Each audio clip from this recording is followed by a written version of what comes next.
Assalamualaikum warahmatullahi wabarakatuh.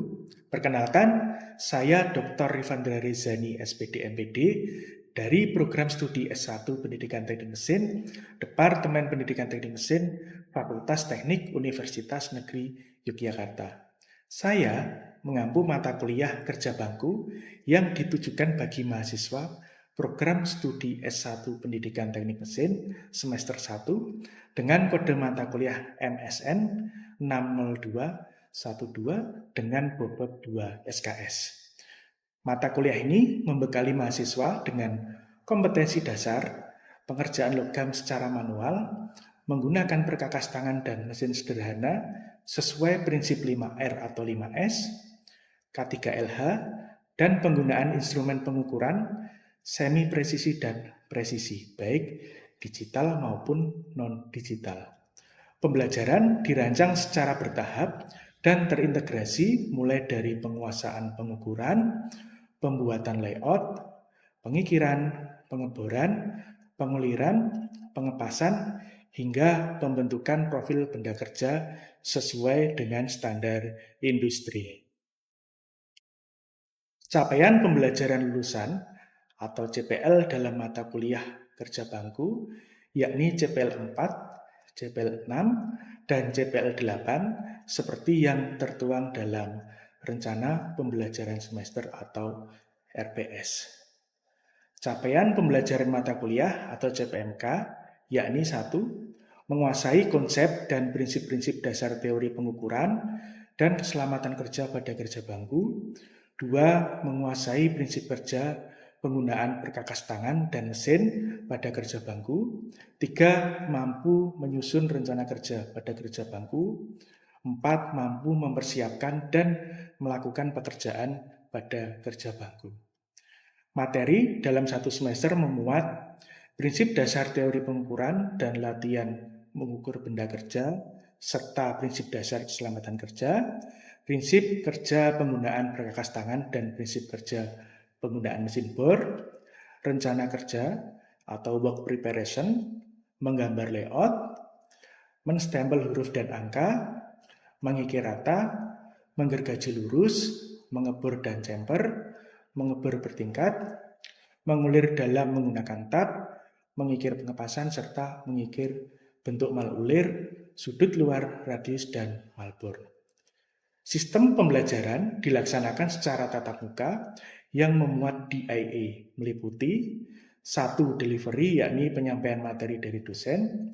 2. Interaction, yakni diskusi dan tanya jawab antara dosen dengan mahasiswa. Dan 3. Assessment, yakni evaluasi dan refleksi. Metode pembelajaran yang digunakan menggunakan ceramah, diskusi, demonstrasi, dan praktik. Komponen penilaian terdiri dari kehadiran 10%, tugas 40%, team-based project 50%. Berikut adalah video pembelajaran mata kuliah kerja bangku pada materi pertemuan ketiga, yakni rencana kerja atau work preparation atau biasa yang disebut dengan WP. Oke, baik, sebelumnya Assalamualaikum warahmatullahi wabarakatuh. Waalaikumsalam warahmatullahi wabarakatuh. Ya, selamat pagi rekan-rekan mahasiswa. Sehat selalu ya? Ya, sebelum kita awali perkuliahan kerja bangku pada hari ini, kita awali dulu dengan berdoa dipersilahkan.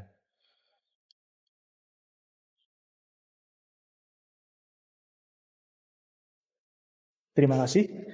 Baik, untuk kuliah hari ini, silahkan bisa isi token untuk presensi dulu. Ya, untuk hari ini materi kita adalah tentang rencana kerja atau work preparation, atau istilah yang biasa kita kenal adalah WP. Biasanya mahasiswa itu dituntut untuk membuat WP sebelum membuat benda kerja. Tujuan dari pembuatan WP ini adalah supaya meminimalisir kegagalan dalam pembuatan benda kerja. Artinya, mahasiswa sebelum membuat suatu produk atau benda kerja, khususnya mata kuliah kerja bangku, Ini harus membuat rencana kerja atau WP supaya tidak ada kesalahan atau tidak ada prosedur yang terlewat. Nah, untuk manfaatnya, yang pertama adalah melatih kemampuan. Artinya mahasiswa sejak dini itu dilatih membuat perencanaan kerja.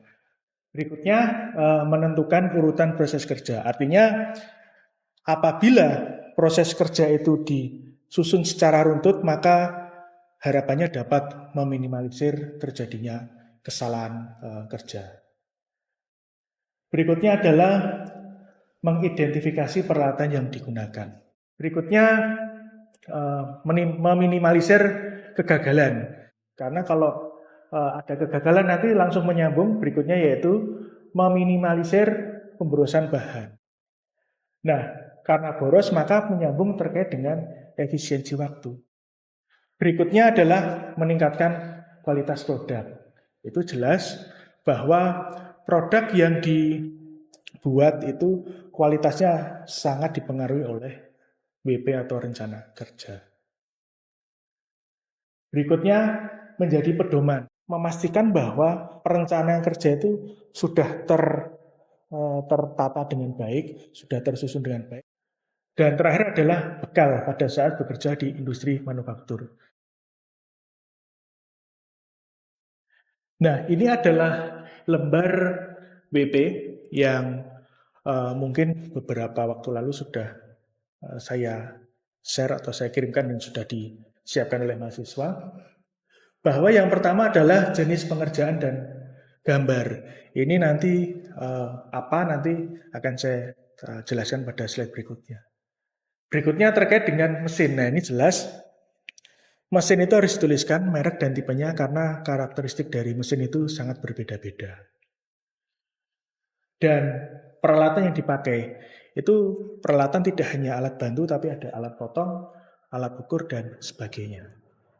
Berikutnya ada parameter pemotongannya. Ini khusus untuk dalam kerja bangku ini parameter pemotongan digunakan ketika menggunakan mesin bor ya. Artinya di mesin bor itu kan nanti ada membutuhkan cutting speed-nya berapa, diameter mata bornya berapa, dan putarannya berapa. Sehingga kolom parameter pemotongan ini hanya diisi khusus pada saat menggunakan mesin. Berikutnya ada estimasi waktu. Nah, estimasi waktu ini adalah perkiraan waktu pengerjaan dan non-pengerjaan. Waktu pengerjaan itu misalnya dalam praktek itu ada proses mengikir rata, atau proses membuat lubang, atau proses memperbesar lubang. Itu termasuk dalam jenis pengerjaan. Satu lagi ada non-pengerjaan. Non-pengerjaan itu contohnya adalah waktu ketika memasang benda kerja pada ragin. Waktu ketika memasang mata bor pada cap zinbor. Itu yang menjadi perbedaan antara waktu pengerjaan dan non-pengerjaan. Berikutnya adalah langkah kerja. Nah, ini yang menjadi sebuah langkah yang sangat penting. Tertulis bahwa harus runtut dan operasional. Artinya apa? Langkah kerja itu jangan sampai ada tahap yang terlewat supaya langkah-langkah yang secara sistematis tadi bisa diikuti ketika praktek. Berikutnya ada keselamatan kerja. Nah, mungkin yang teman-teman tahu selama ini keselamatan kerja adalah kaitannya dengan APD atau alat pelindung diri. Itu betul. Namun itu hanya menjadi salah satu aspek saja. Alat pelindung diri itu hanya menjadi salah satu aspek keselamatan untuk operatornya. Ada keselamatan lain yang paling penting, seperti keselamatan benda kerja, lalu keselamatan mesin dan peralatan, serta keselamatan lingkungan. Jenis pengerjaan dan gambar itu diisi, misalkan ini ya, misal pembuatan lubang diameter 8, seperti yang di anak panah merah tadi, itu pembuatan lubang diameter 8 mm, disertai dengan gambar secara bisa sket atau gambar hasil pembuatan menggunakan CAD atau software bantuan lainnya, inventor dan sebagainya. Artinya apa? Dalam kolom jenis pengerjaan itu di template WP itu nanti bisa dituliskan misalkan pembuatan lubang diameter 8 mm lalu diikuti gambar secara sketch boleh. Itu. Berikutnya ini adalah pada kolom WP berikutnya adalah diminta untuk mengisi mesin dan peralatan yang dipakai. Tadi sudah saya sampaikan bahwa mesin itu dari segi merek harus lengkap, tipenya harus lengkap. Kenapa? Karena masing-masing mesin itu punya karakteristik masing-masing, beda-beda, dan tabel kecepatan putarannya juga berbeda. Maka harus kita tuliskan secara detail. Nah, contohnya misal tuliskan mesin hurdi ya atau mesin bor. Mereknya apa? TNW tipe KSD strip 340. Berikutnya ada jangka sorongnya. Nah, itu dituliskan jangka sorong mereknya apa. Misal dalam hal ini adalah Mitutoyo. Lalu ketelitiannya berapa?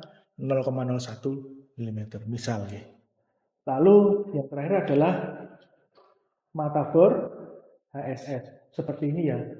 Ada mata bor HSS, mata bor kobalt atau pin code ya dan sebagainya. Ini apa? Berkaitan dengan penentuan nilai cutting speed. Jadi jenis mata bornya itu harus dituliskan. Mata bor HSS diameternya berapa? 8 misalkan. Nah, berikutnya di kolom parameter pemotongan. Parameter pemotongan ini adalah kita harus memasukkan nilai CS atau cutting speed, lalu memasukkan nilai diameter dan mencari rumus N-nya. Nah, di sini adalah sebagai contoh, misalkan bahan benda kerja itu bahannya adalah baja lunak. Baja lunak, lalu mata bornya yang digunakan adalah mata bor HSS misalkan. Berapa CS-nya? Seperti yang tercantum ya ini 25 sampai 35 meter per menit. Nah, cutting speed ini yang perlu diingat ya, bahwa didapatkan dari tabel cutting speed ya. Jadi untuk mencari nilai CS itu dapatnya dari tabel. Lalu besaran nilai dipilih dari bahan benda kerja dan jenis alat potongnya. Maka bahan benda kerjanya apa? Misalkan baja lunak. Jenis alat potongnya apa? Misal HSS. Mungkin itu. Mungkin ada bagian yang mau ditanyakan terkait bagian cutting speed?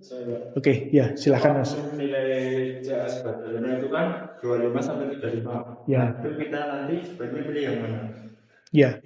Baik, terima kasih pertanyaan bagusnya Mas. Jadi karena itu tadi range ya 25 sampai 35, maka sebaiknya kita pilih tengah-tengahnya, yakni 30 meter per menit. Mungkin itu Mas yang bisa saya sampaikan. Ya. Baik, selanjutnya kita akan setelah CS tadi, cutting speed tadi diketahui, selanjutnya kita mencari nilai N. Karena CS sudah diketahui, diameter sudah diketahui, misalkan 8 mili, maka selanjutnya kita akan memasukkan nilai N ya, rumus mencari putaran itu N, 1000 CS per PD. Nah, N ini apa? Kecepatan putar spindle dalam satuan putaran per menit atau rotasi per menit ya, RPM. Mungkin sebagai contoh perhitungan. Nah, kita masukkan jadi N sama dengan 1000 kali CS. Jadi 1000 kali 30, CS-nya tadi kita ambil 30, PD. P-nya 3,14, diameternya 8, sehingga akan didapat N-nya sebesar 1194,26 RPM. Sampai di sini ada yang masih bingung atau perlu ditanyakan? Ya, silahkan Mas. Bagaimana jika perhitungan putaran spindle tidak tersedia pada putaran mesin? Ya, baik.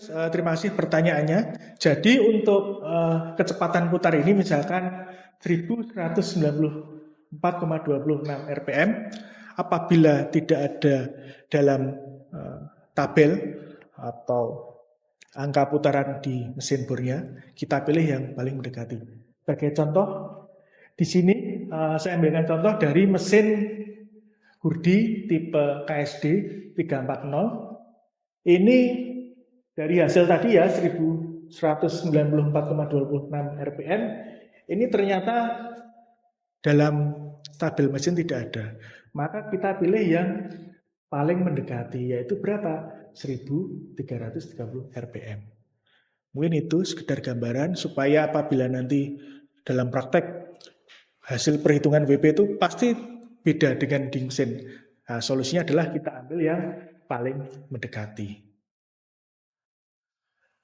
Nah, berikutnya kita sudah masuk ke bagian langkah kerja. Langkah kerja itu, misalkan ya, ini tadi kan kita contohkan membuat lubang diameter 8 mm. Yang pertama apa yang harus dituliskan? Misalkan, siapkan benda kerja dan buat garis bantu.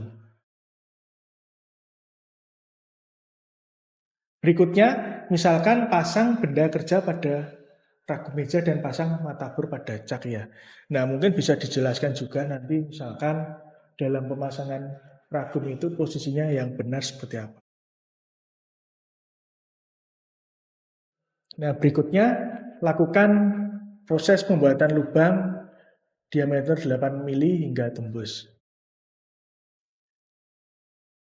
Nah, ini untuk poin terakhir, artinya poin terakhir di sini dalam WP, dalam format WP itu, yang terakhir adalah terkait dengan keselamatan kerja. Nah, khusus operator, itu yang pertama adalah gunakan pakaian kerja. Itu yang berikutnya adalah gunakan kacamata pelindung untuk mencegah dari serpihan logam, debu, dan kotoran masuk ke mata. Berikutnya, gunakan sepatu safety ya, atau safety shoes, itu agar kaki terlindungi dari benda jatuh. Nah, berikutnya gunakan pelindung telinga ya. Apabila suara mesin, misalkan mesin bor itu terlalu bising. Berikutnya adalah gunakan topi ya. Ini khusus untuk rambut yang panjang. Biasanya untuk mahasiswa yang perempuan, rambutnya panjang itu harus diikat atau menggunakan topi. Berikutnya gunakan masker untuk melindungi debu atau asap hasil pengeboran. Ini yang jadi poin utama, yaitu tidak menggunakan sarung tangan bahan bola. Berikutnya, ini terkait dengan keselamatan benda kerja. Nah, yang pertama adalah memastikan benda kerja tercekam kuat pada ragum. Yang kedua, gunakan ukuran benda kerja sesuai dengan kapasitas ya. Berikutnya, gunakan alat potong yang sesuai dengan jenis material. Ini jelas ya. Berikutnya adalah membersihkan bram menggunakan kuas atau alat khusus ya. Bukan langsung menggunakan tangan. Berikutnya adalah terkait dengan keselamatan mesin dan peralatan ya. Yang pertama, tolong dipastikan betul mesin dan peralatan dalam kondisi baik sebelum digunakan. Yang kedua, gunakan peralatan sesuai dengan fungsinya. Berikutnya, gunakan kecepatan putaran sesuai dengan hasil perhitungan. Berikutnya, gunakan coolant ya ketika proses pengeboran. Berikutnya, tidak menyentuh bagian mesin yang sedang berputar. Ini jelas ya, supaya kita terhindar dari kecelakaan kerja. Berikutnya, mematikan mesin sebelum melakukan pengukuran atau penyetelan. Lalu, tidak menumpuk peralatan ya, termasuk alat ukur. Lalu, membersihkan mesin dan peralatan setelah selesai digunakan. Dan yang terakhir adalah menyimpan peralatan pada tempatnya setelah digunakan. Yang terakhir adalah keselamatan lingkungan. Nah, ini yang paling penting ya. Jadi memastikan bahwa pencahayaan ini baik.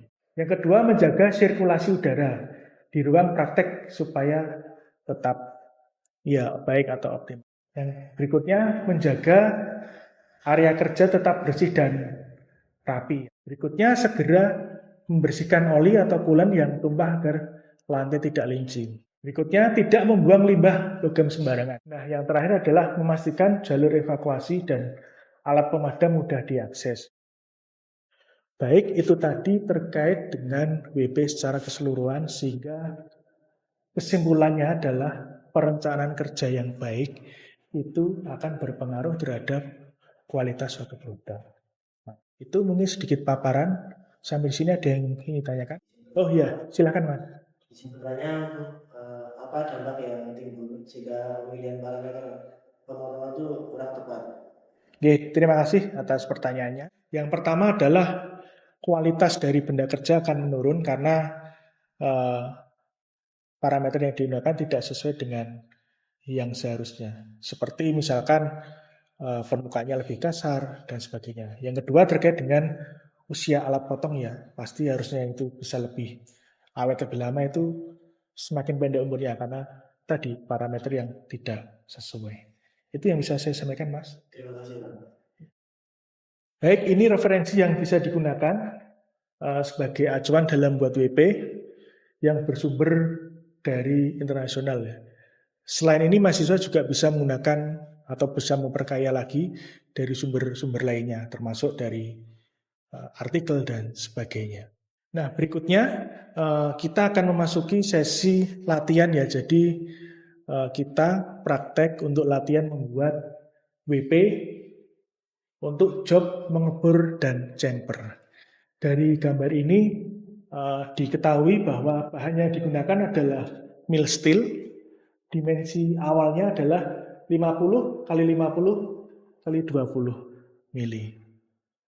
Di mana nanti dibentuk menjadi ukurannya 46 kali 46 dan tingginya adalah 15 mm. Kemudian lalu dibuat lubang sebanyak 5 lubang dengan dimensi yang sudah tercantum dalam gambar. Jadi nanti setelah ini teman-teman membuat kelompok sesuai dengan pembagian masing-masing, 3 orang, lalu mengerjakan membuat WP untuk job mengebor dan chamber. Setelah itu nanti dinilaikan. Di sini ada rubrik penilaian WP, mana saja yang komponen yang dinilai dan mana saja yang dari sisi bobot paling besar. Artinya yang pertama bahwa isi dari WP itu menjadi bobot yang paling besar. Berikutnya dari sisi waktu, apakah sesuai alokasi, lebih cepat mengumpulkannya atau lebih lambat. Dan yang paling pokok, paling utama adalah dalam isi WP tersebut, penilaian paling besar adalah di langkah kerja. Maka buatlah langkah kerja secara runtut dan operasional. Oke, baik. Terima kasih. Itu mungkin sedikit pemaparan yang bisa saya sampaikan. Setelah ini silahkan teman-teman bisa membentuk kelompok. Mari dipersilakan.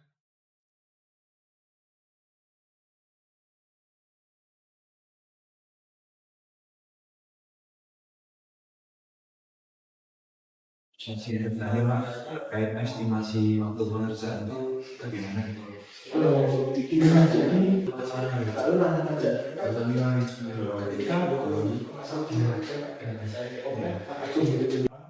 Contoh misalkan tidak menumpuk pun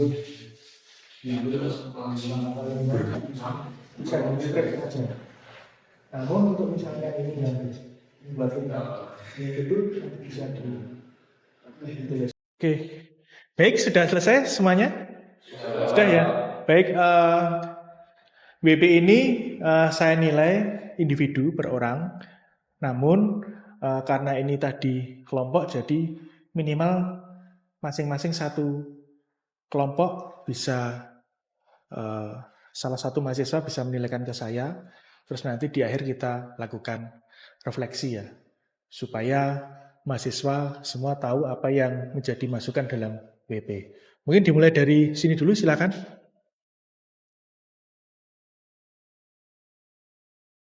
Ya, Mas. Oke.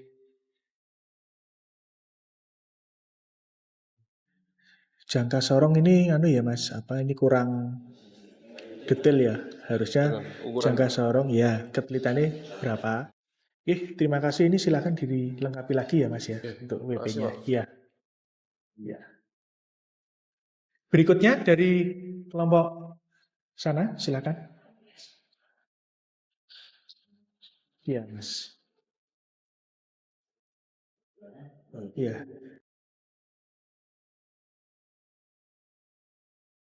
Nah, ini nanti mungkin perlu ditambahkan. Ini kan baru hasilnya ya Mas ya. Mungkin nanti rumusnya bisa dituliskan. Lalu apabila sudah ketemu 1700 sekian ini, kira-kira di mesin pakai yang mana? Terima kasih Mas atas kerjaannya. Nanti silahkan yang belum lengkap bisa dilengkapi lagi. Ya, terima kasih. Silahkan bisa kembali ke tempat. Ya. Berikutnya dari kelompok sana, silahkan.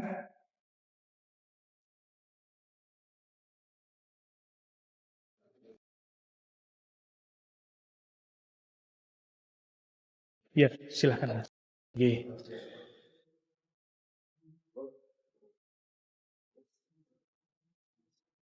Untuk peralatannya, nah ini mungkin nanti perlu didetailkan Mas, jangka sorong telitiannya berapa. Karena kan bisa jadi mahasiswa itu menggunakan yang ketelitian 0,05, dosennya menggunakan 0,02 sih. Ini terima kasih Mas, ini nanti silakan dilengkapi sesuai masukan tadi ya. Siapa? Baik, terima kasih. Tadi beberapa kelompok sudah membuat WP dan masing-masing sudah menilaikan. Secara umum sudah baik ya dalam penyusunan WP, namun ada beberapa catatan yang itu menjadi refleksi kita bersama. Jadi yang pertama, penulisan jangka sorong. Jangka sorong tadi perlu dituliskan secara lengkap. Sebagai contoh, ini ada 2 jangka sorong. Jangka sorong yang pertama dan yang kedua atau atas bawah ini secara sekilas sama. Tapi ketelitiannya berbeda. Ini 0,02 dan satu lagi 0,05. Dan ini berpengaruh terhadap hasil pengukuran. Misalkan mahasiswa menggunakan 0,02, dosen juga sebaiknya menggunakan 0,02. Itu yang pertama. Yang kedua adalah terkait dengan penentuan putaran. Nah, penentuan putaran ini misalkan dari hasil perhitungan RPM ketemu 1100 berapa, nah itu dituliskan kalau di mesin pakainya berapa. Supaya nanti apabila ada mahasiswa atau operator yang menggunakan WP itu bisa tahu, oh untuk diameter sekian, putarannya sekian. Jadi langsung ya tidak perlu mencari lagi. Baik, itu sedikit refleksi untuk perkuliahan pada hari ini. Terima kasih atas partisipasinya, semoga bermanfaat. Kita akhiri perkuliahan pada hari ini dengan berdoa. Berdoa dipersilahkan.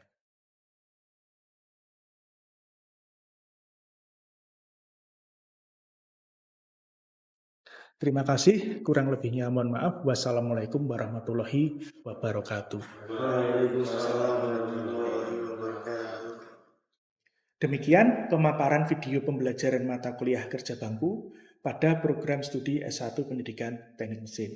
Video ini digunakan sebagai salah satu syarat penyusunan dokumen pernyataan diri dosen dalam unjuk kerja Tridharma Perguruan Tinggi atau PDD UKT-PT. Saya menyampaikan terima kasih yang sebesar-besarnya kepada tim penilai, panitia sertifikasi pendidik untuk dosen atau Serdos, Kementerian Pendidikan Tinggi, Sains dan Teknologi, serta atasan, rekan dosen, serta rekan mahasiswa Departemen Pendidikan Teknik Mesin, Fakultas Teknik Universitas Negeri Yogyakarta. Terima kasih. Wassalamualaikum warahmatullahi wabarakatuh.